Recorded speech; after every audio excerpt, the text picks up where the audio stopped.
Welcome to Arcade Couch, the best place to chill with your friends and get your gaming goodness every Saturday at 6 a.m. Australian Eastern Daylight Time. I'm Dylan Blight, and joining me on the couch right now, Ashley Hobley. Hey Dylan, how you going this week? It's good to have you back. Fantastic, you know. I was away, now I'm back, and the comfiest place to be in the whole interwebs. This year, couch. That's a weird sounding. You know, Here we are. That's right. Welcome to the show. Everyone's here. everyone is here. Everyone's here. They're all here. Smash Brothers. Welcome to the show. Today on the show, we will be discussing lots of Pokemon news with the reveal of Pokemon Gen 8, of course, happening, and then also a brand new Detective Pikachu trailer, because why not chuck in a whole bunch of Pokemon stuff when it is Pokemon Day this week? That's a weird sentence also. It was Pokemon Day this week. Pokemon Day's over by the time you're listening to this, but Pokemon Day was this past week. You missed it. Too bad. There you go. So much cuties will be had. Many great sentences this week. But first, let's jump into some news. And the first thing is very serious, so should probably tone down the mis-sentencing of many words. But in case you didn't know, THQ Nordic has apparently lost their fucking shit. They've gone off the rails, I suppose. I really don't know how to put it into anything other than it may be one of the biggest what the fucks and a lot of shit happens in games these days, you know, is the thing I'd like to say. A lot of weird shit happens in games these days. This takes the cake for me, though. This was waking up, seeing this, I was like, that they've got hacked is my first reaction. They've got hacked. When it turns out they didn't, I was like, we've all lost our mind. But in case you didn't know, THQ decided on Wednesday morning, or Tuesday morning, depending on America, I suppose, to hold a AMA on the 8chan message board, which is a message board that is known for sharing, among many other things, child pedophilia, harboring a bunch of racists there, having white supremacist boards, being a big hole for like gamergators, all these types of... But Dylan, it's about free speech. Yeah, sure is. That's exactly right. So lots of terrible things. I mean, the second you start saying, well, that's a place where child pornography is shared is... Yeah. It should be yeah, that's a good thing. That should be I want to go to there. Yeah. It's like, at that stage, potentially turn around, I suppose. But, and the site is such a big no-no that Google actually has it banned on their search list. So if you search for 8chan on Google, it won't lead you to the website. It'll lead you to like the Wikipedia page and probably people writing about this most recently in the news section and many other news articles and stuff like that. But 8chan is such a bad website that it has been banned. It's also 8chan is where the worst people 4chan go, hence like 8chan, and 4chan is already pretty fucking bad. But imagine the worst people that kick from that board go to this other board. So the best piece I could find about it so far is this piece from gamedaily.biz, which was written by one Johnny Cullen. So kind of going to go over this piece here to cover it. They say THQ Nordic held an AMA on 8chan. They sure did. 8chan was blacklisted from Google search results back in 2015 for suspected child abuse contact. And then says in quotes, in brackets, in fact, one of the results shown on Google in relation to 8chan's wiki is a child pornography section. So just an entire section. That's pretty chill. The place has become home to the worst of the membership. 4chan cast off as the worst of that members' website's user base. Additionally, 8chan has been known to evolve with swatting, gamergate, white supremacy, and more troubling behavior. And for some reason, on 12:30 p.m. EST time, the THQ tweeted out, "We're doing an 8chan AMA, and we have no idea why. Neither the fuck do we. Neither the fuck do we. Come join us." And they link to the website. They link to a website on Twitter. A website that's so bad that Google won't even link to it is another thing that was personally pissing me off. And like the tweets are now deleted, but it took them over 10 hours to delete these tweets. And I was like, for 10 hours, they had a link to a site that Google won't even give you. You know what I mean? Like that's like, Yep. it was annoying me that Twitter wasn't even deleting the tweet because I'm like, this, again, a site so bad, Google won't even help you get there. And Twitter's allowing this tweet to stay up, like a link to a platform. And yeah, I was like, this is really, really weird. Well, to be fair, Twitter's not the best place at cultivating their content, so they're not, but this was blowing up, and I was like, are you fucking for real right now? yeah. Jesus. How did the THQ PR person not notice the millions of tweets about it? I have no idea, and we'll get into that in a second because I have a thing because I mean it's a whole thing. Half an hour after it all started and everyone started complaining, they tweeted out another thing below that and said the opportunity. This has also got turned into a meme, which was funny considering how serious of a topic it was. I suppose the opportunity was here and we took it. We got approached in a very friendly and polite manner, and we're assured said person, shout out to Mark, will take care of the nasty stuff. So here we are. And of course, the shout out to Mark part got memed quite a bit into. The best one I saw, the best one, I can't remember the Twitter person who created it, was that dog, the dog thing with everything, the room's on fire and it's like everything is fine. You know that meme? Where the room's on fire? Yeah, they changed it to the room's on fire and then it goes to the close-up shot and then it says, shout out to Mark. That was fucking genius, that one. It says those tweets have since been deleted an hour and a half after the AMA commenced. THQ's Nordic's PR and marketing director, Philip Brock. I'd also like to point out Brock is the name of that fucking piece of shit that wasn't that like the name of that piece of shit that raped someone like a couple of years ago? Brock's a bad name to have, it turns out. Express regret for setting it up. I personally agree to this AMA name without doing my proper due diligence to understand the history and the controversy of the site, he said. I do not condone child pornography, white supremacy, or racism in any shape or form.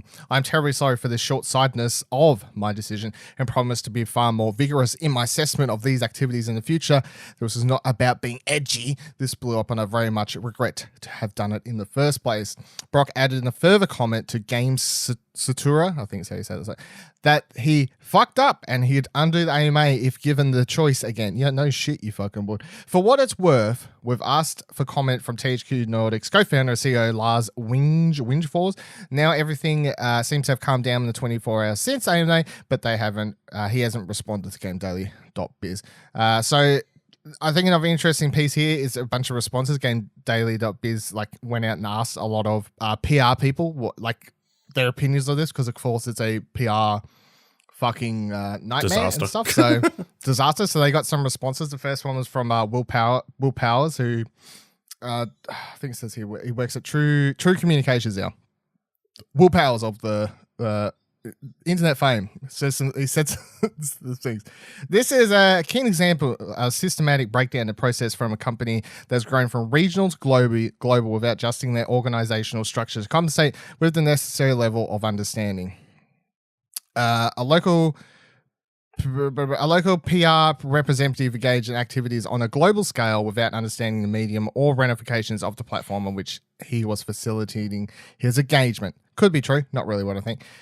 Then Kevin Casper, the community manager at IT and services company Factrom, who has experience in the games industry, said there really isn't an excuse for using such a questionable platform as the company's stage, whether you're handling press release, influencer partnerships, community engagement. One of the biggest things you need to do is make sure they're not presented in conflict with your brand, or in this case, large percentages of society. There are a heap of other ones here. One of my favorite ones here, I'd like to know who this person one is because it's more close to home. It says, another PR professional based in the Asia Pacific region added to Game Daily over Twitter DMs, quote, to be honest, I don't think there'll be any real repercussions for THQ Nordic. I also agree with that, and I think that's part of the problem. Yep. They continued, to be frank, if you're not internet/internet political savvy, you may not know what HN is, and it wouldn't surprise me if they didn't know better. However, I would say that this exposes a huge due diligence gap in the process of a quick Google would have avoided this. They then continue to say this. Of course, they'll now turn to THQ Nordic to follow up on other things. They've also inserted the picture of THQ's Nordic's likes here, which was also really weird because they actually liked a tweet from someone who replied to their original tweet saying, "Don't worry about it. Lots of sensitive assignments here at the moment. The AMA is going well and is pretty funny." Why the person was whoever runs their social account was liking that tweet when they're like, "Oh, we have no idea it was such a big thing and trying to be edgy," and then they're liking a tweet that's been like, "Yeah, no worry about it. All these fucking They might have SJW accidentally warriors." clicked on it, you know. Might accidentally agree to do an HN AMA as well. I mean, any positive feedback at that point had to hold on to for dear life. Yeah, it's, I guess. And then it also ends with, in the last line of all this should go to UK-based PR source who put it best when asked for your reaction to the whole thing and said, quote, "I don't really have much to say beyond OMG, what the fuck." So that's if you want to read that whole article, of course, in the show descriptions. But I think my 2 cents on this is it's too big of a blunder and too big of a there's no way you agree to this without at least Googling. I find that so hard to believe. It's super easy. You put the name of whatever source you're using and the word controversy, and you'll normally come up with what you want. Even the website's name. Even say someone from 8chan approaches them, right, and emails them, whoever this Mark guy is, maybe is potentially what's going on, and they're like, "Hey, do you want to do an AMA on our website?" Blah blah blah blah. Wouldn't you then, at minimum, if you don't know what 8chan is, just type 8chan into Google, and you would have seen everything. So as far as I'm it's concerned, hard to tell now because all the news stories are about they're THQ. all about this at the moment. But like, imagine prior. So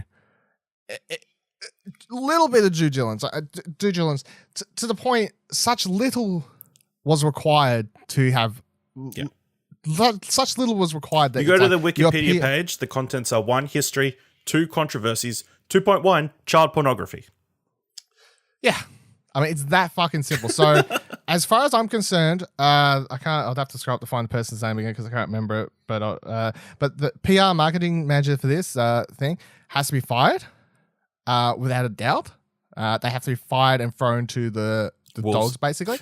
I do not believe they did this on accident. I think they were trying to be edgy and cool and whatever. That's what I'm choosing to believe because I find it so hard to believe that you do this on accident. So they should be fired straight away. THQ should be putting out a huge apology or something like that. In fact, I can't remember, I struggle to find it here, but somewhere in that article someone suggests that they actually make a donation. Some PR person suggests that they make a donation to like a child molestation fund, something along those lines. Yeah. Some sort of donation to that sort of thing, which also, that sounds like a very good idea also. So far, it's like 24 plus hours later, and they still are just kind of twiddling their thumbs around as of recording this. By the time this comes out, maybe more has happened, but it's such a huge fuck up that it makes me go like, if they're not going to fire him and they're not going to do all these things to try and like be like it was all that person's fault and we've thrown him to the dogs and get rid of him, it makes me kind of just be like, I'm not touching THQ's Nordic's shit, and, which would piss me off because I really want to play Biomutant is my is my problem. But if this is the way they're going to go, it's like you have to take a stand because people are going to sweep this under the rug and just be like, oh, it was just a forum. It's not that big of a deal. To me, it is linking to child pornography. They had that on their Twitter, full stop. I don't care if that's what it was directly linking to. They were linking to a site that is mainly known for that, and that was on their profile, blah, blah, blah, blah, blah. They're in the bad books. And if people don't actually start following up on things and, like taking these things more serious and being willing to say, fuck this company and not buy their shit, are we really just going to let this, like a week from now, just forget about it? And I mean, a lot of people will because that's how it works. Not right as far as I'm concerned. But yeah, what are your thoughts though? Because I mean, I would like to believe that it was a genuine fuck up and that they didn't know any better. Obviously, they should have done their due diligence. It's not that difficult. I think it's weird that someone just approached them to do it. Shout out to Mark. Yeah, shout out to Mark. Mark clearly screwed him over. But the most important question, was there anything interesting out of the MA? Did they Biomutant real estate? No. Any interesting questions?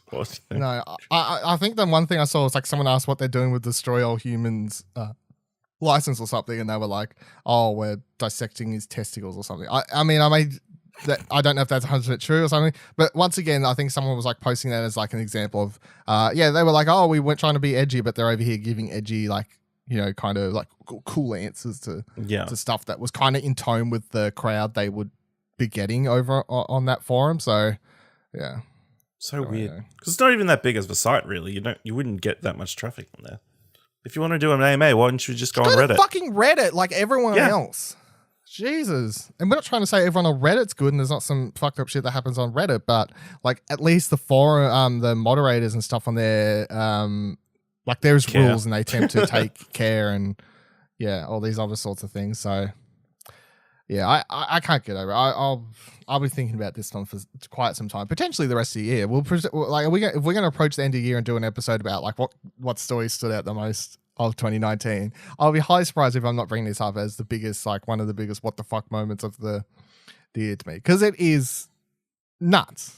I find it absolutely fucking crazy that something like this could happen, and in such a weird position where that company's like trying to rise from the ashes, I guess. Like it's like we got THQ and then we got the name, and then we fucking like come back and we're like the Phoenix rising from the fire. We got these old licenses, Darksiders. We got these new games like Biomutant that we're putting out, fucking Mutant Road Edge, Road to Eden or whatever it's called. Like we got this. It's like they weren't like off to a great success, but it's like they were slowly building, I guess. Like you could try and hope to believe some sort of success, and then it's just like crash burn fucking.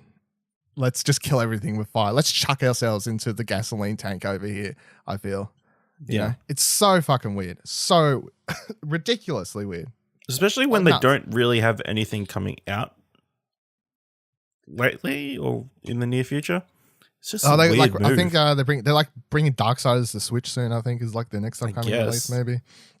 But yeah. I nuts. Anyway, I got nothing. Let's move on. Overkill's The Walking Dead is cancelled. Cancelled just like THQ Nordic. Okay, I won't say anything more. This is an interesting one because this game has, of course, had a tumultuous, interesting up-down, weird dev publishing cycle history. So this story comes from IGN, one Jonathan Dorbrish, who's, as we're recording, it's his birthday today, actually. So happy birthday, Jonathan. While a week ago, it seemed Overkill's The Walking Dead was still set for release for PS4 and Xbox One, Skybound Entertainment, overseer of the Walking Dead license, has now announced the game will no longer be coming to consoles, and support it for PC will be discontinued. In a statement sent to IGN, Skybound confirmed it has ended its contract with Starbreeze Studios and will, quote, discontinue all efforts on Overkill's Walking Dead. The company's full statement reads as follows.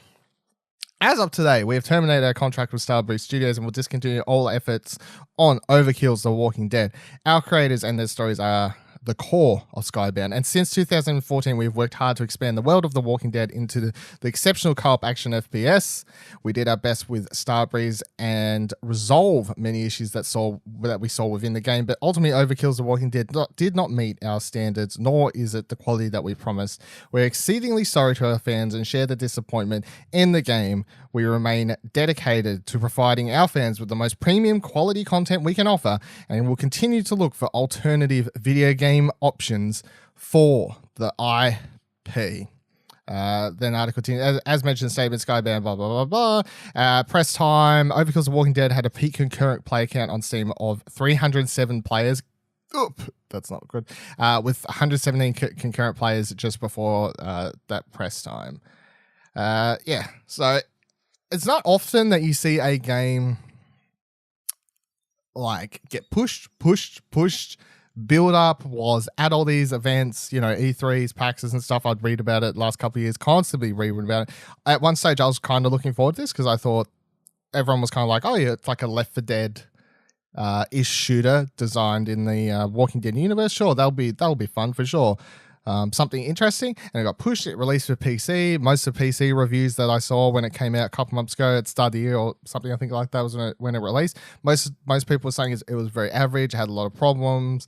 They pushed the console release again and again, and then finally, I think it's interesting because Skybound Entertainment had the last word on this, and instead of just releasing it and trying to make a couple quick bucks off the release and then just kind of ignoring all the negative press and feedback that they would have got from consumers following that, Skybound's just like, nah, we're actually trying to take a bit more care of our licenses, I feel, and instead they were just like, nah, we got to tell you, no, we're pulling the plug on this.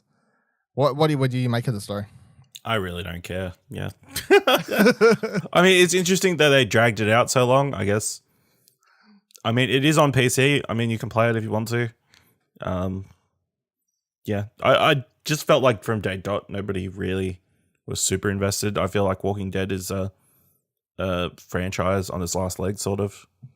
Mm-hmm. It's not at its peak anymore. No, for sure. Yeah. But I feel like even if the TV show dies soon, which I feel like it will have to because every star of that show seems to be quitting soon and soon, it's still an interesting universe that has the potential for great stories if done right. So I think I just like hearing that Skybound is trying to take a bit more care with the license rather than just whatever with it. It's not like 5 years ago where it's just like, whatever, chuck it out. It's so popular. It doesn't matter. Just fucking shit out anything. It's Walking Dead. What's it matter? And I think that helps me look at them potentially as also because they're getting more into publishing and all these sorts of things now, kind of developing with that We're Not Bitten team, I guess, if that's a thing that they'll continue in some regard. I don't really know. It's an interesting thing, but with them getting into games so recently, it's I'm kind of like seeing them prove themselves as a publisher, I guess, and being able to make these decisions is nice to see them actually being able to pull the plug when necessary instead of just crapping out, which is what I feel like most people don't like. If this is published by Activision, I guarantee they would just push that and not cared.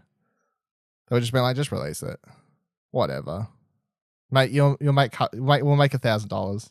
It's better than nothing. I mean, it's interesting that it's so difficult for them to port it, I guess. Because it's already on PC. It's already being played by people. How difficult is it for them to port to Xbox or PlayStation? I don't know. Yeah. It's consider you wouldn't think it would be, but considering the game type and everything, obviously. Unless they're just unmotivated after the poor reviews and they're like, yeah, we've got other things that we can be doing. Mm. We've got Payday 3 they're working on and stuff, so I guess, yeah. Yeah. It's interesting. But let's move on and talk about what we've been playing.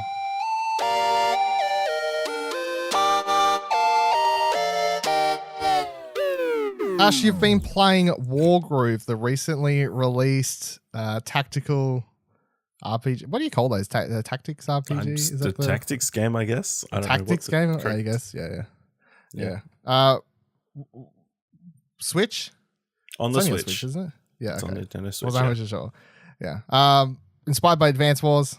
Super inspired by Advance Wars. Yeah. You're a couple hours in. What are your initial impressions? Yeah, it's a lot of fun.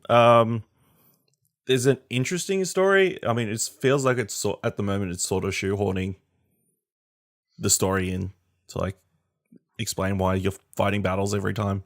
Obviously, rather than the Advance Wars military thing, it's sort of more of a fantasy setting, which I mean, it makes it a bit interesting. A lot of the character designs are pretty cool.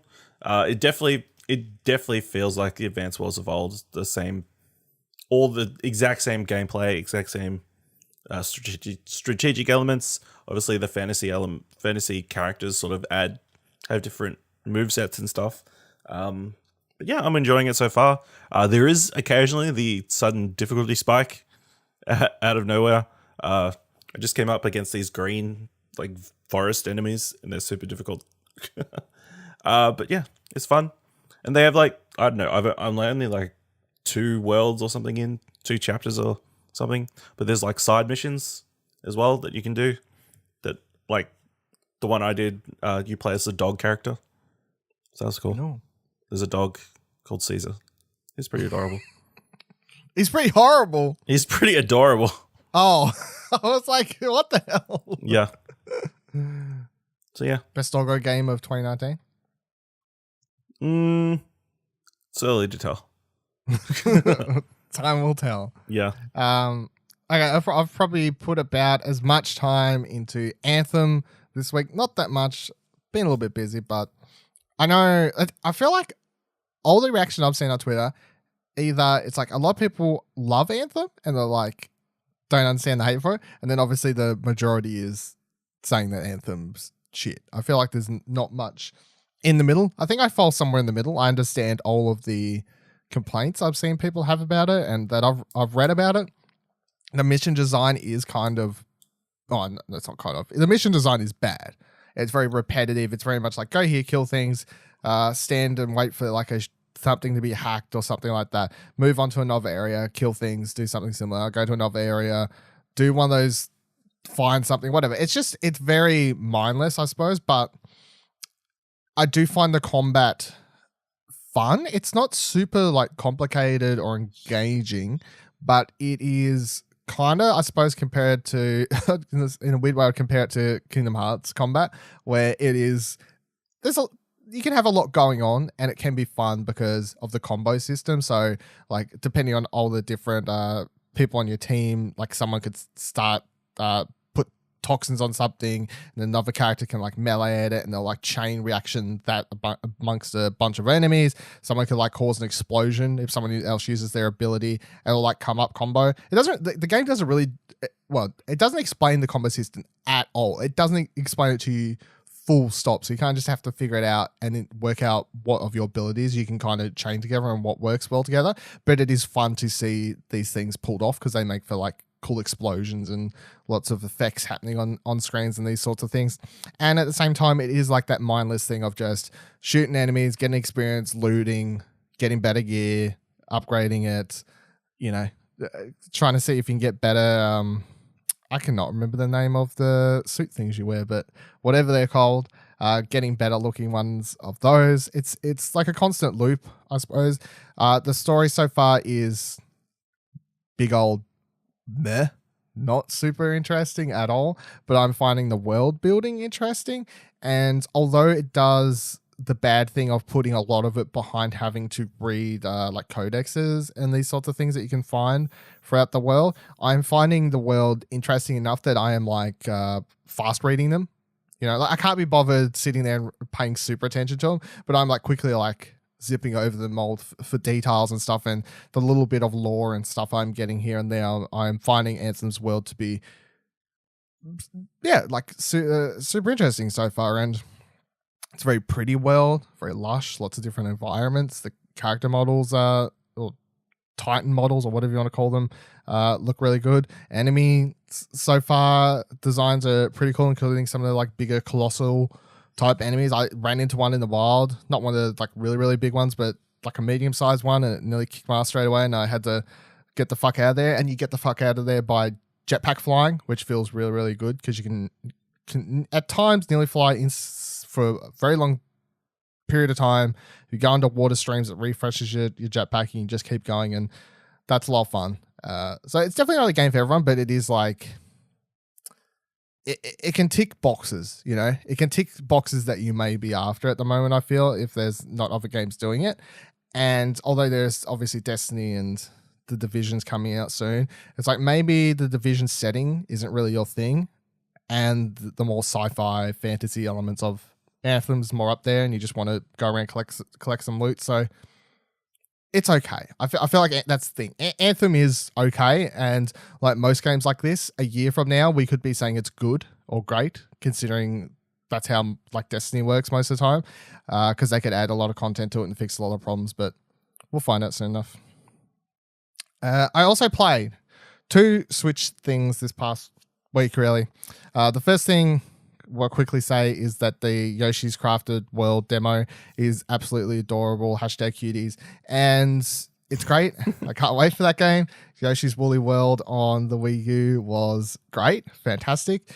This game feels better. Gameplay design wise, it feels a lot better. It's doing a lot more new and interesting things. It has you don't move on a straight, you don't move on a like straight left to right field. You will at times like move into the foreground or background and these sorts of things, and you can also shoot objects in the foreground and background and around you to find secrets and items that you may need. So there's a lot more going on than your typical Mario or Yoshi game, I guess. It's easy, but it's supposed to be because it's like accessible to kids and family and stuff like that.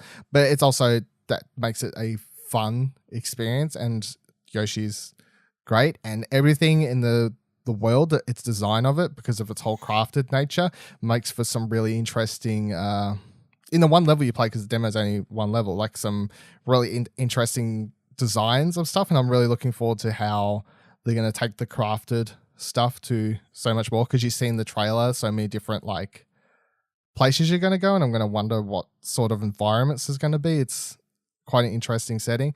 And then like Woolly's World, this game has a thing too where once you beat the game or beat a level, you can then go again through the level but backwards. But in this one, it's you're trying to find these 3 dogs. I can't remember the dogs' names, but they're like hidden around the level, kind of hidden but not like super hard, and it gives you a time as well. So it's like a speed runny type thing back through the second time. But because you're playing through the level backwards, it like spins it around, and then you're seeing behind a lot of objects you didn't see the first time. So once again, makes the designs of the levels really interesting because they have to design them like basically like a 3D design, because you need to be able to see from different angles and all sorts of things. So yeah, I'm really, really, really looking forward to playing that one. Not long from now, in a few weeks, really. It's towards the end of March, so that's really great. And last thing I played is Ape Out, which I will have a review up for. Don't know what score I've gave it as of recording, but it's presumably a good one because I enjoyed the game. If you didn't see the Ape Out trailer, I think it's probably one of the best trailers of recent memory. It very much sets the tone for what that game is and what it's going to be. And it's a very simple game. You move your character. You can aim like what direction with the right analog stick you're doing, and then it's like the R, was it ZR? Yeah, ZR. ZR will let you like attack an enemy, basically. So then you use, of course, the right analog stick to aim. So it's basically a twin stick shooter, except you're just aiming which way you're going to be attacking.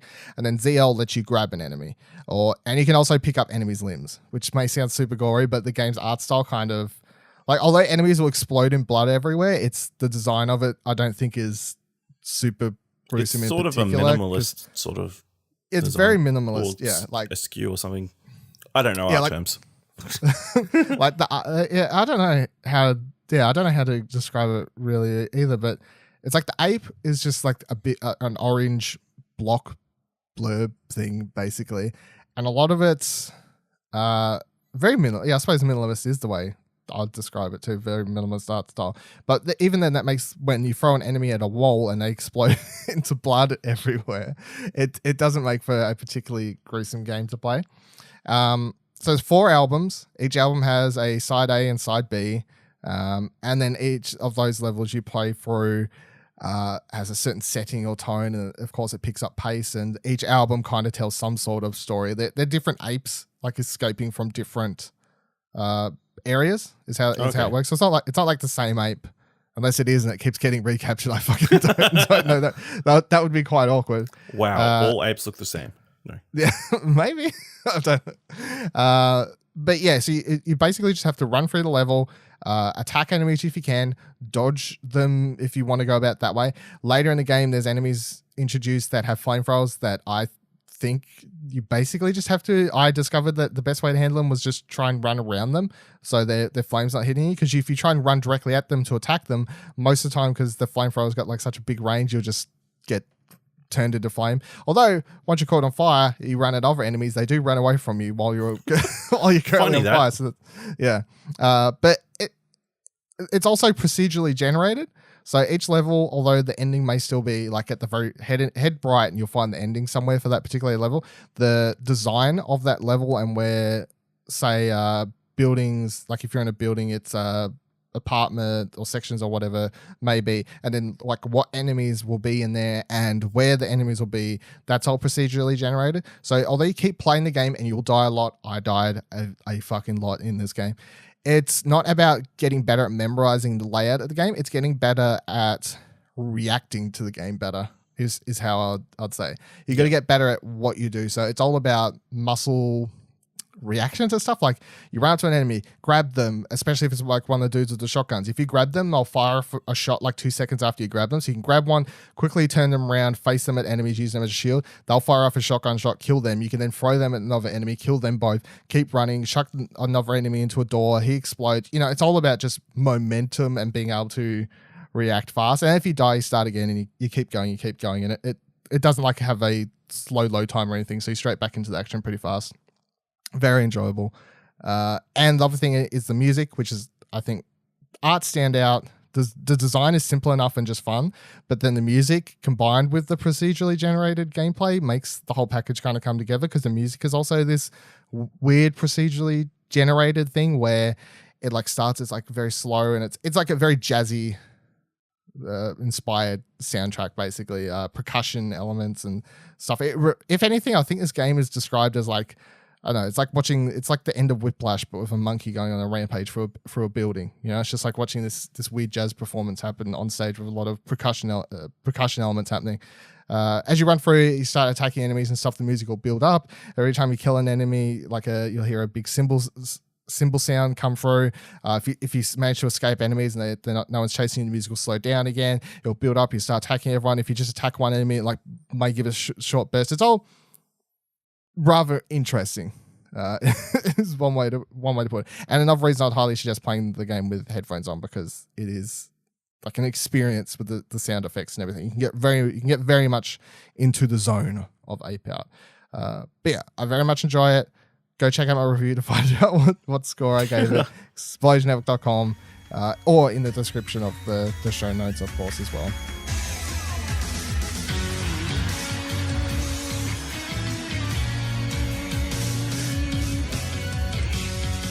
Joining us on the couch now to talk all things Pokemon and cuties is Cherie. Hello! Are you excited? I am excited. Oh my goodness.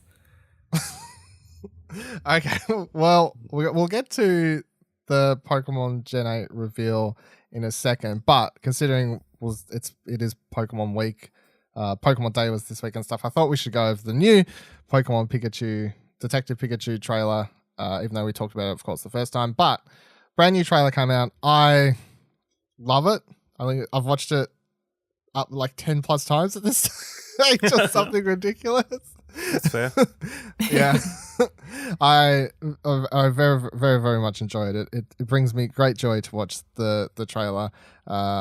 Me and Ash wrote up our thoughts a little bit, which you can find at explosionnetwork.com or in the show notes below, of course. But if you want to expand a little bit more, what were your thoughts on the trailer, Ash? Yeah, it was really good, really excellent.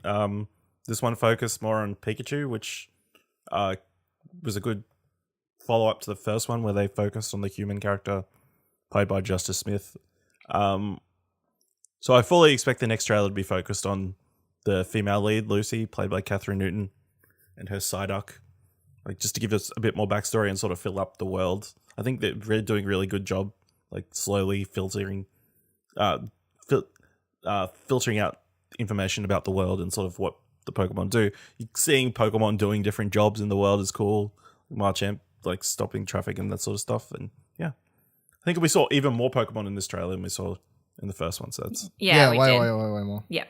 Yeah, I think I had a fear that we were just going to see Pokemon by themselves and not like in the world, like as part of the world. It's sort of, hey, there's a Pokemon here, but they seem to be everywhere, which is really cool. Yeah, you see like a combination of one's doing jobs, and at this stage, I'm also going to believe that Snorlax its job is being a roadblock, and it's actually getting paid to do that, and it's not just sleeping in the street.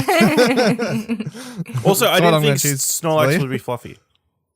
In my mind, it was always like a leathery sort of skin. They're doing everything in this movie, live action universe is fluffy, yeah. But you see like a combination of ones doing jobs and stuff, and then also like the wild Bulbasaurs and and stuff. And it's also the first time I think we've seen like a Pokemon come out of a bowl, because you see a Cubone come out of a bowl. Yeah. Directly in the trailer for a second, and maybe a Flareon. I don't know if that just came out of ball, but like it comes out of something as well. But it seemed to be a combination. I read somewhere it could have been evolving. Oh, that could be a thing. Yeah, that's true. That could be a thing, because it was light or something. So I was like, oh, maybe it came out of a Pokeball, but evolution could make sense too. Cherie, what did you think of the trailer? Yeah, I thought it was awesome. I agree with Ash. I think they're doing a really good job of spacing it out and kind of giving us just enough to be hyping every time. Like, I think they did a great job this time of showing us little snippets. Like, I think the Bulbas look awesome. I didn't look at any of them and was like, what is that? Like, I think Licky Face looks really good, and the Bulbas look really awesome. And like, I'm interested to I'm glad that they didn't show us all of Psyduck, did they? It was just like We've seen him in the first trailer. He was in the first trailer. Yeah. But like, it's kind of good that they're not giving us like too much of that. So when they do expand on it, we'll be even more excited. But yeah, I was really excited. I just think that they did a great job of kind of snippeting, like giving us just enough to get excited, but not too much to know too much about the story or anything like that. So yeah, well, I'm excited. On that note, I'll pass it over to Ash, because one of his complaints in our write-up thing, I have 2 complaints. One of your big complaints was the reveal of Mewtwo, of course, if you want to go on that. Well, not so much a complaint, but I kind of wish they'd saved it for the actual film. I mean, what other than it being a cool moment in the trailer, what was the... I mean, obviously you set up sort of a big bad. I mean, everybody's going to get the impression Mewtwo's behind everything now, and whether that's a misdirect or not. But yeah, I think that would have been an awesome moment in the cinema if you didn't know Mewtwo was going to be there. And he just pops up, bursts out of Pikachu's face. It blew my mind, though, Ash. Yeah, it gave me goosebumps. And also, what continued to blow my mind is the fact that Mewtwo's on that fucking poster. You can zoom in and he's standing on top of a building in the background of the new poster. I'm like, oh my god. This Mewtwo, I saw someone on Twitter who's like, Mewtwo is the Batman of this Pokemon City.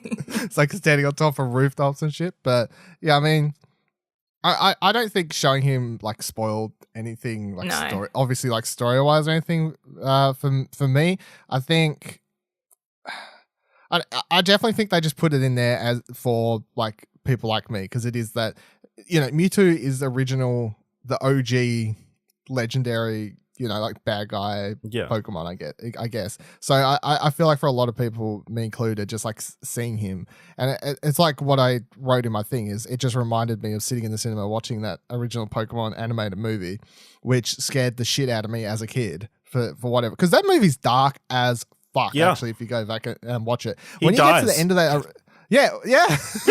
When you get to the end of that Pokemon movie and it's like Mewtwo's fighting it off with Mew, and it's like Mewtwo's like the most dark, evil thing we've probably seen in the entire Pokemon universe up until that moment. And it's a side note about that too is because that Pokemon movie starts with the Pikachu Summer Vacation, which is a very cute side story thing where it's Togepi and a Marill and Pikachu go on this vacation to a beach, and that's how the movie started, showing that. And then by the end of my experience there at the cinema, I was like scared of fucking Mewtwo and shaky. I'm like, I don't like Mewtwo. That's terrible. Pokemon's bad. It's giving me nightmares now. So yeah, seeing him in the trailer, I was like, yes, that's my go-to bad guy when it comes to Pokemon is Mewtwo, the ultimate evil. Although there's heaps more bad guys now, I suppose. But I just thought it was like, here's a cutie and here's a cutie and here's a cutie. But I was just thinking, I just think that every Pokemon that I saw, I was like, that's really well done. Like, impressed by that. And it's like a good balance, I think, of the way that they've done the Pokies as well. Yep. I'm excited. It looks so good. And it was funny. The things that were supposed to be funny were funny. Yeah. I laughed out loud quite for like 30 seconds straight after the Lucario noise when he's like Pikachu's ordering the thing, and it turns around and makes the noise. And then also the Mr. Mime part at the end, much like the first Mr. Mime part, is also very, very, So very funny. He's like, he's getting on a bike, quick, get in front of him. And he like gets in front of him and he gets hit, and it's just the way he's going down. He's like tumbling, and then he's like, he's going down hard. Oh man, they've completely revitalized Mr. Mime. He's a know, top it's tier crazy. Pokemon now. Maybe, yeah, it's really something.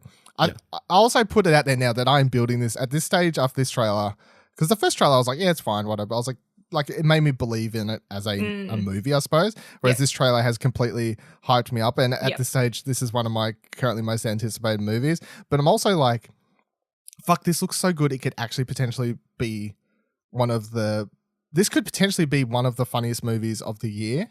Like out of anything, but it has the potential, I feel, just to be one of the funniest movies. And also, I'm like, are we actually finally getting a good video game movie? Like, I don't want to curse it by saying it out loud, but it's like, is that what's happening here? A good video game movie? Don't say so. I feel even if it's a bad movie, it's going to be fun to look at.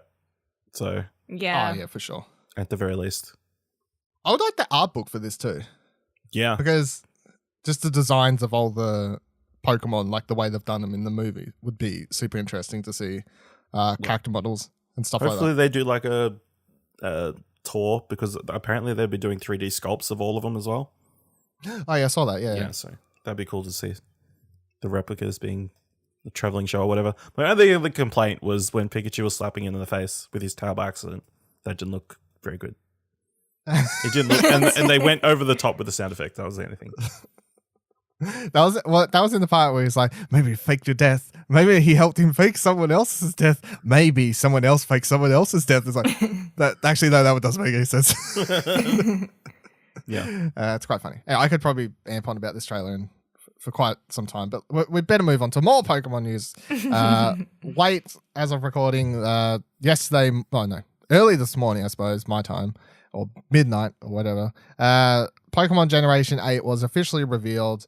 The games are going to be called Pokemon Sword and Pokemon Shield, not the names of Queen and King, as Ash talked about on the last episode, as the big old rumor that was going on. Well, apparently the actual the rumor was true. They decided not to go against it because, like I said, gender.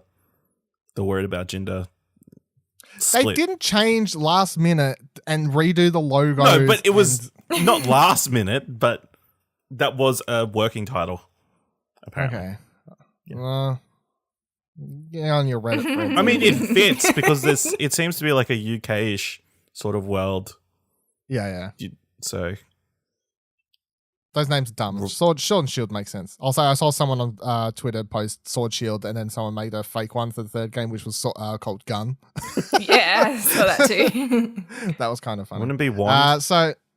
Yeah. Hey? Wouldn't it be Wand? Yeah. Yeah, I guess. But then Sword, Shield, Gun. And then Sora comes in with Donald and Goofy. Oh my God, please stop. So in the trailer, we get to see like some gameplay, I guess. Like it's gameplay, but it's not really anything substantial to go off. It's a lot of just character models walking around environments and stuff. And although you see brief glimpses of the battle scene, I guess you don't actually see like on-screen UI to see what the systems of the battles will look like and how exactly you're going about them. And even then when you see him run into a wild Pokemon, which does confirm one thing people were like worried or hoping about, I guess either way, is the fact that you'll come into wild encounters in this game like you do in the normal generation games, which is that they will be random wild encounters in grass. They will not be like the Let's Go games where you can see the Pokemon floating around on the screen to see them. I'm fine, but at the same time, I kind of would have preferred they kept that element of Let's Go to a degree, I guess. I kind of enjoy being able to just run around all the Pokemon if I don't want to interact with them or anything like that. But at the same time, it's not that big of a deal, so it's fine. Then we got the new region in which the game is going to take place is called the Galar region. They showed the map for it. It does like this starts down the bottom, more green countryside type farm locales, I guess. It's, as Ash just said, seems very UK inspired and stuff. Leads up to like castle, giant town that looks like a steampunkish to me, or I don't know, like old British type town that you could easily turn into like a steampunk design town and stuff. And then it goes up to this giant wall city, another big town, and you've got like some underground mine sections and stuff that we see. And then there's this huge frozen section of the map up the top, and then another giant section at the very top, which I presume is where the Pokemon League is going to take place, because that's usually how the games work. Yeah. No, the Pokemon League's down the bottom in the little town. Yeah, maybe.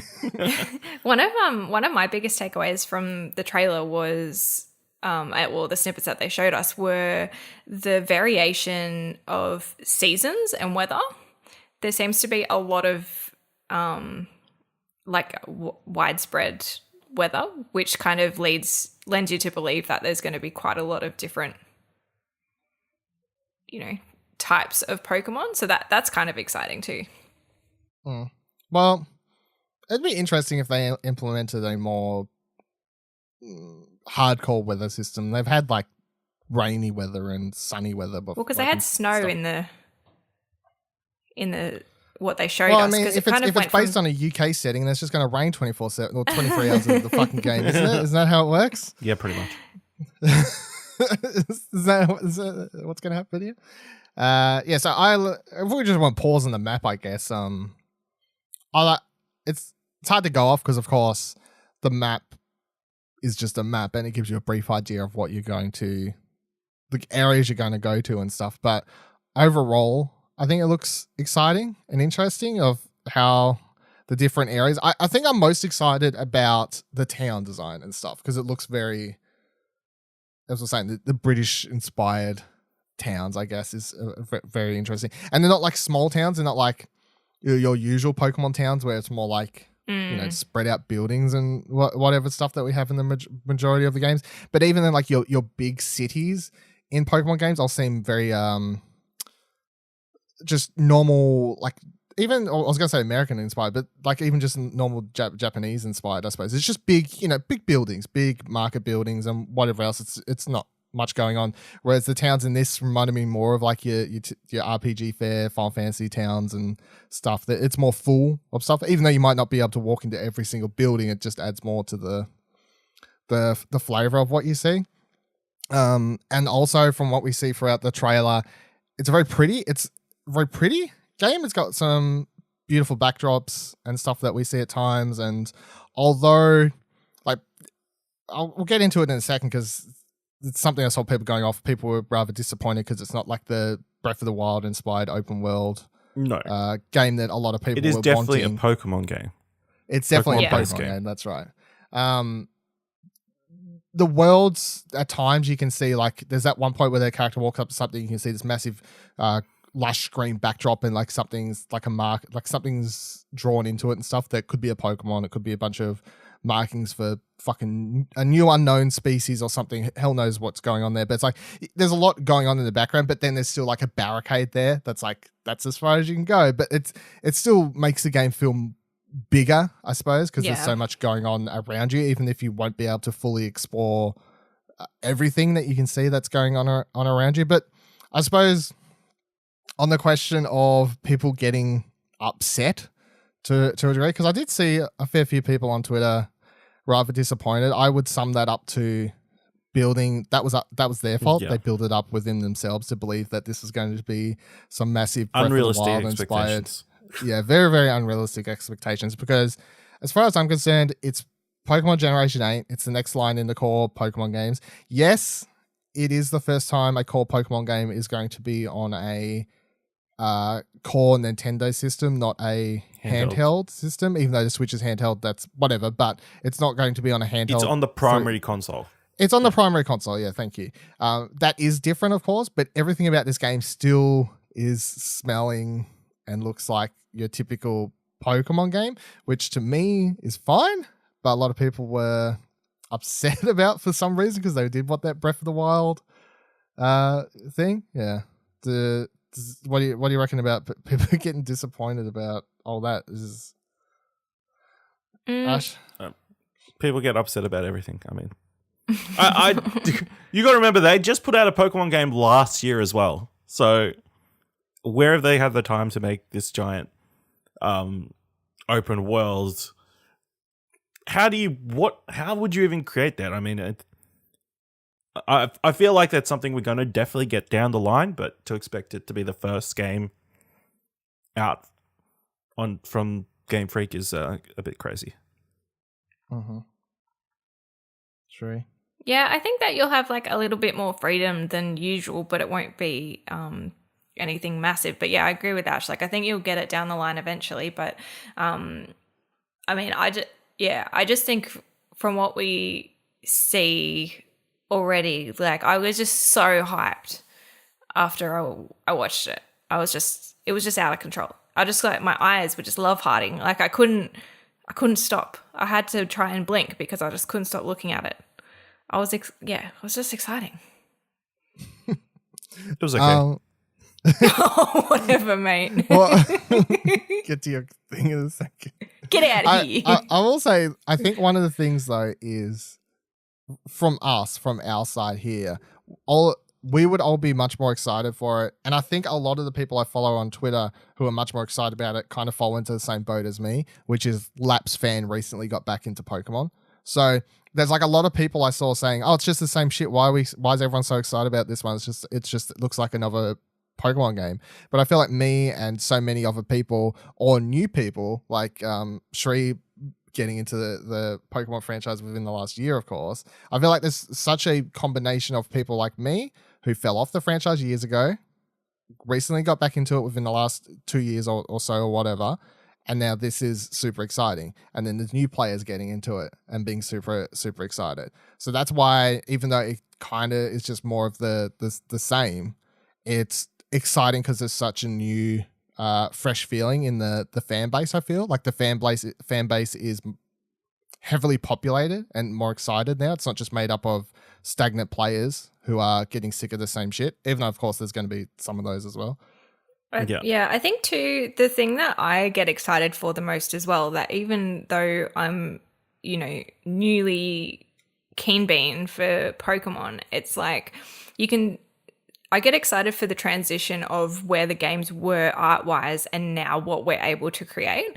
And so when you're seeing all the graphics for this new generation, it's just like, this is awesome. Like, it's no different to seeing things in Pokemon Go or Let's Go compared to the older games. It's just like, this is just, it's just beautiful, So like, that's what I get excited for too, because I just think they're even cuter now than what they were. For audio listeners, Ash is shaking his head at me. Yep. I think Ash has a lot of negative feelings built up, which I want him to explain, but after we go through the starter Pokemon, so at least we've got all the information out there, I guess. Everything covered. Make sure we get all the facts out first. I think it's a Galar region. Game comes out at some point towards the end of 2019, of course. Then they did announce and show the 3 starter Pokemon for this generation. It is your like typical grass, fire, water fair, although of course they could be like a combination of another in there, like Score Bunny kind of looks like it'll be like a fire/fighting Pokemon or something like that. Oh, not another one of those. Shut up, Ash. So the first Pokemon shown was Grookey, which is the grass one, which is described as a mischievous Pokemon full of boundless curiosity. The second one was Score Bunny, which is described to be always running about and bursting with energy. There's the fire Pokemon. And then the third one was Sobble, the water Pokemon, which is described as timid and will shoot out attacks from water as it hides from its foes. Oh my God, he's so cute. What did we think of the 3 starter Pokemon, and which one is your favorite? Cherie, go first. You're bursting with cuties. I love them all. I do like Score Bunny, I think, the best. And I like the look as well. But I just think overall will be really cool. And Sobble is just really cute. It's just super cute. So I think it'd be between those 2 for me. But I do like fire Pokemon. So yeah, it'll probably be Score Bunny for me. I think it's a good mix though. Do you want to go, Dylan? Oh dear, here we go. Oh my goodness. Yeah, I'm hashtag Score Bunny. I tweeted it out. I was the first person in the world to tweet that hashtag. It's proved me wrong. First person. I made that hashtag. It will continue.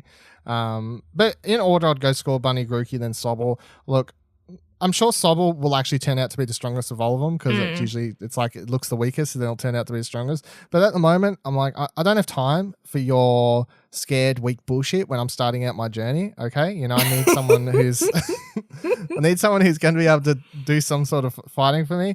And Score Bunny is I like rabbits. It looks cool. It looks like a Digimon, really. I like Score the Bunny. colors. Yeah, Grookey's cool. In the picture they put out for it, it's just like, hi. I'm like, oh, hi, how are you? That's good. But they're all cute. I like all of them. They're fun. I'm excited to meet more friends. I think the other thing, like, based on these designs, you can't judge the entire of Gen 8, but it's more in line with, like, typical Pokemon designs, more so than, like, the last couple of generations where they more experimented with making like fucking toasters into Pokemons and all sorts of weird shit like that. Ash, go for gold. They look fine. They're okay. I feel like we've seen a monkey Pokemon before. We've seen a freaking lizard starter Pokemon before. I mean, Score Bunny is kind of different. We haven't had a bunny starter Pokemon, but it's just another fire Pokemon with the ears that's probably going to be fighting type, which, you know, makes all the fans super happy. I know. I feel like you need to see the full evolution before you can have a definitive view on Before the Pokemon. You go any further, Ashley Yep. Hubley, I would like to point out your takeaway from the trailer Yeah. on Twitter. You tweeted out, why is the guy's backpack so big? Yeah, and he's I carrying think to like myself, a freaking Harry Potter trunk around. You need a on his lot back. of stuff when you want to be a Pokemon master. And None of the other Pokemons needed such a huge bag. 99 carrying potions, in there a dead 99 body. revives, 99 high potions, 99 Pokeballs, 99 Great Balls. 99 The guy has a Pokeballs. massive bag and the girl has like a tiny little satchel. if that's your takeaway, Where's she storing all her stuff? You don't want to know. if that's your takeaway from the trailer, I'm just disappointed in you. Like, there was no mention of the cuties. You're just saying they're fine. It was a huge rectangular thing on the stuck on his back. Oh my god! He's gonna have back problems when he gets older. It's gonna be terrible. You're the worst trainer ever. You heard it here first. Hashtag fact. One thing I noted in my write-up about it is that stood out to me was the Shigeru Omari, the director of this game, said, "We are challenging ourselves to try new things while treasuring what makes Pokemon special," which I think was interesting given that everyone's complaining about it being samey and everything, which I think they have to tread that samey line to a degree. Of course, like keep it what is a core Pokemon title of and that stuff. But with them saying they're experimenting, I'm excited to see what that actually means, be it designs, battle features, extra activities you can do within the game. I don't really know. And of course, this game could also do some crazy bullshit like previous games have done, and you could finish the world of Galar, and then all of a sudden it's like, oh yeah, now you can travel to all the old generations in the game. Or, you know, some fucking batshit crazy shit could happen. We never know. I never know. It's like when you back in the day when you beat Silver, no one knew when you beat Silver, you could go to Kanto afterwards. So it was like this mind blowing, what the fuck thing. See, in my mind, the big open world game that everybody wants, that's Pokemon Worlds, and all the different worlds from the previous ones are all on a world map. And that's... In my mind, the open world game that everyone wants is a completely different game full stop. It's not a core Pokemon game. It's something else designed. Just fun. It's just nostalgia. I feel like that has to be just designed from the core up as a completely different franchise entirely and experience. That's why I'm not upset that the Pokemon Go, the Let's Go stuff isn't in this game. Because I think they see that as another spin-off franchise. Well, yeah, next year you're going to get Pokemon Let's Go fucking Totodile and Cyndaquil or some shit. Yes. And it'll be the silver. It'll be the. See, those were good designs. It'll be the Johto region. I've seen some of the funny memes that people have been doing, but yeah, I think that's like a totally different thing. It'd be a completely different feel and a different playthrough. But I'm interested to see too, now that they've obviously, like with Let's Go, they made the interaction between Go and Let's Go. So I'm thinking, you could make the assumption that there'd be like no interaction between them. Yes. But like it'd be interesting to see whether there's any crossover between anything. I doubt it. Yeah, I wouldn't think so, but you never know. You never know, but we don't I'll know. put my money on. I'll put my money on no at the moment. What's everyone's overall thoughts then, like, as the thing as a whole? I stayed up to 1, you stayed up to 12 p.m. My time, yeah. to watch a total of 7 minutes of something. It felt for me like 2 minutes. Literally when it ended, I was like, "Is that it? Is that was it? Is it over?" Like that was it. Because when it was wrapping up, I did just feel like it was 2 minutes that had passed or something. Well, to be fair, it was probably like 2 minutes of actual footage. Yeah, probably. But when he was wrapping it up, because it's wrapping up and saying, "Oh, I'd be excited because we're also working on other things in the Pokemon franchise, like more than this, and be prepared for more of that as the year continues to do of other stuff apart from Pokemon Sword and Shield." When he was saying that, I'm like, "Oh yeah, what are they about to tease or show?" Like I thought it was continuing, like going, but then it just ended. And I was like, "Oh, that was it. It was 7 minutes up, really?" Yeah. So what do you think of the whole thing as a Pokemon Direct Dash? Too short. Yeah, 7 minutes is something. I know it was enough of a taste to like get people off their back about the new Pokemon, and I think people can now set their expectations properly for what we can expect. I guess it's coming November this year, if the crazy conspiracy I feel like theorists are true. well, the last one came out November, or, roughly, so that before Christmas would make sense. Yeah. Yeah. And that's where they've always basically come out, that time period. So I think it's very smart to bring it out before Christmas, like the other one. Mm-hmm. What do you think of the thing as a whole, Cherie? Yeah, I think the only thing that I didn't really like was we did get some of the same footage repeated, where I would have liked to have seen that little bit extra because it was so short. You're seeing, when you're walking through the grassy area and then the snow area, that was repeated twice in the direct. So I would have liked to have seen a little bit more or something different, but it was That's definitely all the enough footage to they like to get they had to get everyone that 7 minute hyped. mark, so they had to reuse the footage. You're such a negative Nancy. Get out of here. But I would like to have seen like a little bit extra. But yeah, I think it was enough to get everyone super hyped. Like I was just pumped. Everyone that I was looking at on Twitter was like, I can't sleep now. How do I deal with this? But yeah, I think it was good. But yeah, you just wanted more. And I guess that's the whole point of it. I don't know why they picked 7 minutes though. Like 10 minutes maybe. Give us those extra 3 minutes of cuties. Should have been 8 for Gen 8. Crazy. Missed opportunity. Screwed it. Opportunity missed. I think 7 minutes itself as a first introduction to the new game was good. Like they covered, here's the new region, here's the map, here's what it looks like, here's a bunch of gameplay showing you what like character models walking through the environments look like, give you a feel of what the world's going to look like. Here are the 3 new starters.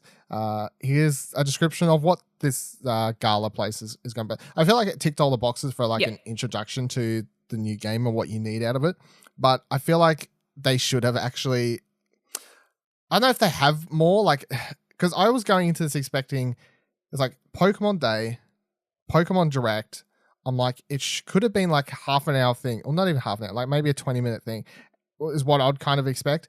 And 7 minutes on the new Pokemon games at the end, but then they could have like, I would have rather have been a longer presentation.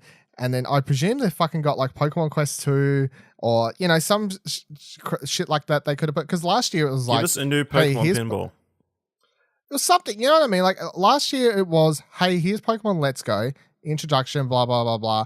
And by the way, Pokemon Quest is a game, it's out now, blah, blah, blah. It was a bit more shown in general for Pokemon. So I guess my complaint isn't directly about what they showed about Gen 8. It was that as a Pokemon Direct to tie in for Pokemon Day, that I was kind of expecting a little bit more, not more to do with Gen 8, but more to do with Pokemon in general. Like I would have even taken 2 minutes of them talking about Let's Go and how successful it was, and you know, something like that, just more of a longer video celebrating and talking about Pokemon in general is what I was kind of expecting. They just give you What are you laughing about? They just give you this new game, but Dylan's like, that's not enough for me, guys. I need more Pokemon. I just think it was considering it's Pokemon Day, I would have wanted more, expected more, I suppose. More than just 7 minutes on your game. It's fine. That's what I'm saying. Like, for what was shown for Gen 8, I'm happy with it. I have no problems with what was shown for Gen 8. But I'm talking about as a direct on Pokemon Day, I feel like they could have made better use of that direct on Pokemon Day in celebration. Yeah, nothing to do with Gen 8. Like, that's what I'm saying. I would have taken 2 minutes for just them jerking their circles, jerking their own dicks, talking about how great Pokemon Let's Go sold. You know, I would have taken that. Just take the opportunity to do these sorts of things. What are you shaking your fucking head for, Ash? It's a family direct. They can't be jerking. They can be jerking the gherkin and doing what they want with their centipedes and their metapods and their butterfrees. Do what they need to do. What do you think the response will be? So obviously, like we've spoken a lot about Let's Go opening up to a new generation of Pokemon lovers and bringing people back, but mainly that stepping stone for people that haven't played before or for a younger audience.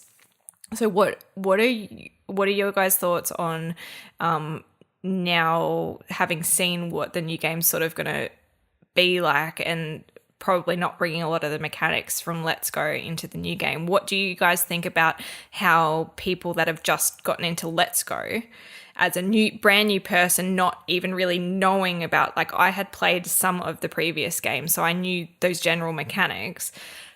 Having those people step into the new game, what do you reckon will be the response from them? I reckon one of the people that talked in the thing, I can't remember who it was, but they talk about how they said that this game is going to be for old fans as well as those who just got into the franchise via Let's Go or something like that. So they cover that basis, which leads me to believe that this game will probably be a bit more heavier on tutorial aspects and potentially have a lot softer of a start than maybe it would have been without Let's Go or something like that, because I feel like they are well aware between Pokemon Go and Pokemon Let's Go that they have a lot of new blood in the Pokemon universe at the moment that they want to keep around. So I feel like they would treat this one a lot softer at the start on new players to make it a lot easier.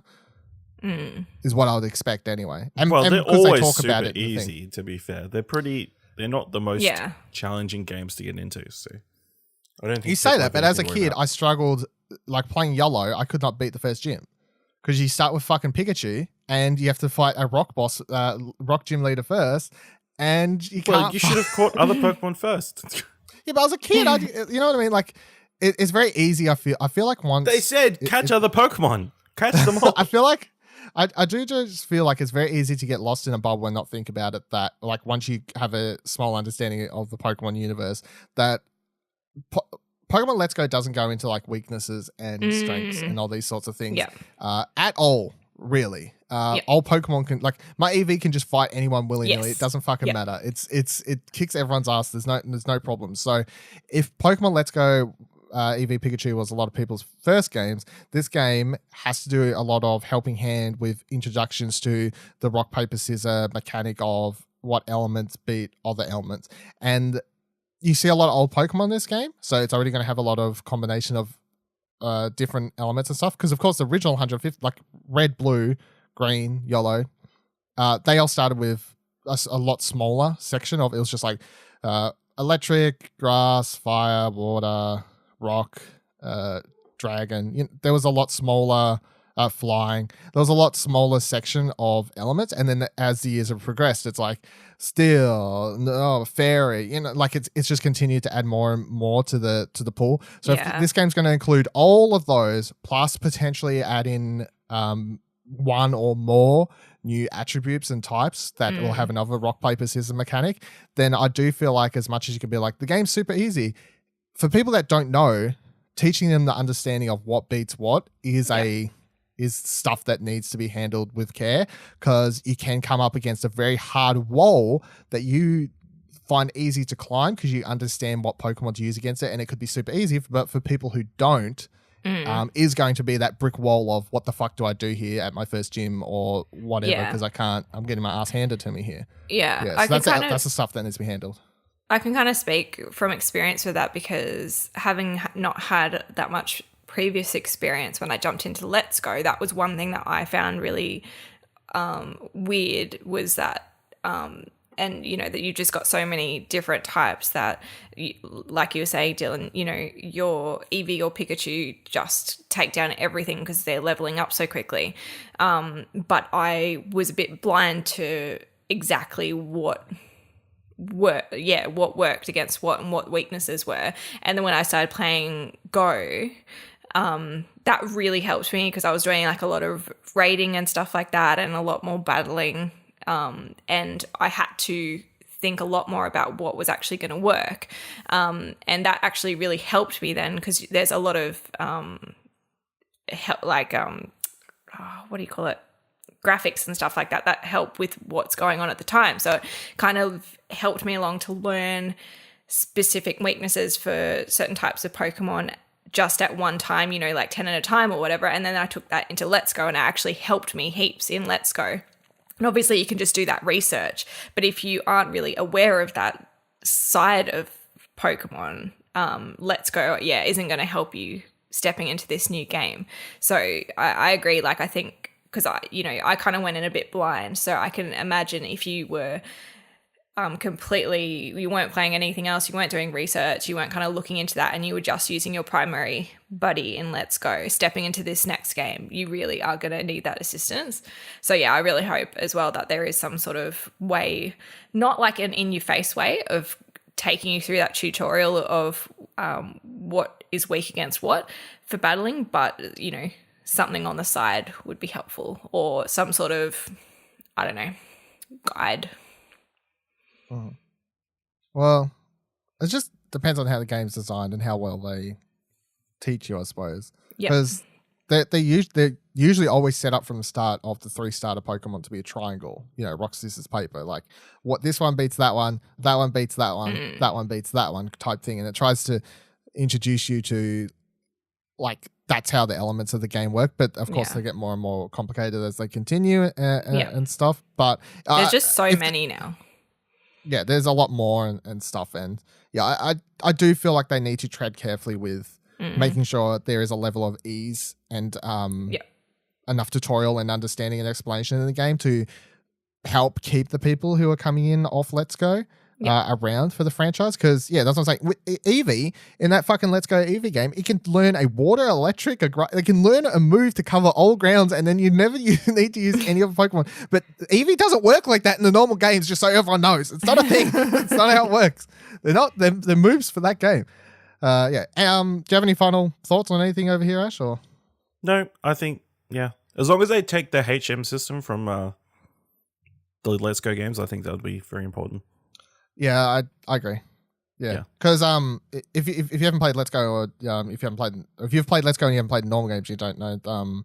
In the normal games, a lot of times you would have to teach a Pokemon, like, so you got Flash was the go-to example for a lot of the original games or something, like even a TM or a HM or something. It's like, you have to teach your Pokemon that, and you only have 4 move slots. You have to teach it this shitty move to be able to use the move to get for a cave. Oh, you have to teach a Pokemon fly to be able to fly, even though you may not want to teach it fly, and then you have to keep that Pokemon around to be able to fly. So a lot of times you end up just teaching a Pokemon these moves and having them as a just dead body to carry utility HMs to be able to use Surf and whatever else. But although Surf has usually always been a decent move in the games. But in Let's Go, all of those moves were just they were under techniques or whatever it was. They weren't actually moves attached to your Pokemon. Although the moves were in the game, they weren't actually a part of the abilities. Yeah, so I agree. That would be something worth keeping separate. Yeah. Yeah. Anything else? No.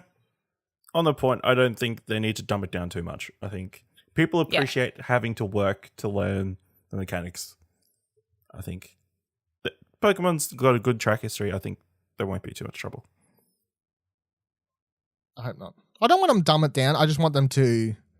They need to incorporate it in know that there's a new fan base. And there is the internet. I mean...